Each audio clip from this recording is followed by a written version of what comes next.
I was listening to Dave Ramsey's Entree Leadership podcast this morning, and one of the callers was called about a certain topic that I am familiar with, and I went through this year pretty recently. Basically, the caller was asking, "How do you motivate your team? How do you motivate individuals?"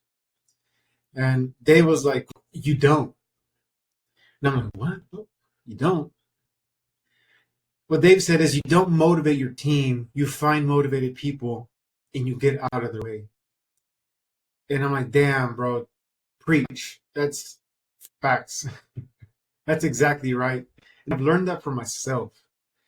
Recently, we've had my brother. He for the last 2 years, I tried to pull him up to the next level of like leadership and management, like a back and forth trial and error. And but it lasted 2 years, which is too long. At the end of the day, that's not what he wanted to do, but he didn't know that. So it was just that's why it lasted so long. I was confused, he was confused, and it just we never got to an agreement. And what looking back, this is what happened. It's I'm pulling him because I'm the leader. I want to pull you up to the next level to have. I want you to be a leader. But the individual, in this case, my brother, if they don't want that, they're not going to budge. And after a certain point, they become your anchor, and that is a recipe for disaster. That is not good news.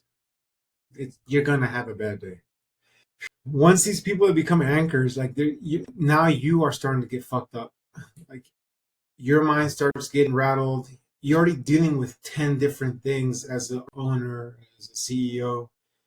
So to have now a mental anchor, it just slows everything down, and you can't have that type of issue when you're trying to lead a team, trying to grow a company, trying to make money, trying to make payroll, bills. Like it's a no. No. And my mistake was not recognizing that and then let it drag out for 2 years.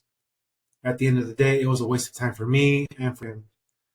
Luckily, I identified that, and he ended up leaving for a while and then came back, but now with a different mindset. But even then, it's still I've learned that I'm not gonna pull somebody forward, pull somebody up to the next level if they are not out there reaching their hand out, asking for help.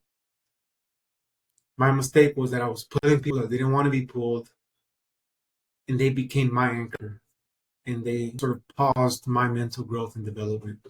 So don't make that same mistake. Really be self-aware of what's going on with your team and with you, and understand that you you cannot motivate people. Let me preface this by saying, obviously, motivation exists. You can motivate them. You can be like, "Hey, hoorah, let's go, fucking, let's finish up the day, blah blah blah. It's Friday. Let's." You can motivate them. Well, I think what I'm talking about more is self motivation, self efficiency, self propelling. It comes from within. You can't create that for somebody. You find somebody that has that, and you get out of their way. You find someone that has that, you point them in the right direction, and you let them go. You let them own the job, own the day, own the responsibilities. And that was one of the biggest lessons I learned recently, thanks to my brother. And it took me 2 years to figure it out. That's a long time, but we're here now and everything's worked out. So hope this helps somebody. That way you don't have to waste 2 years of your life.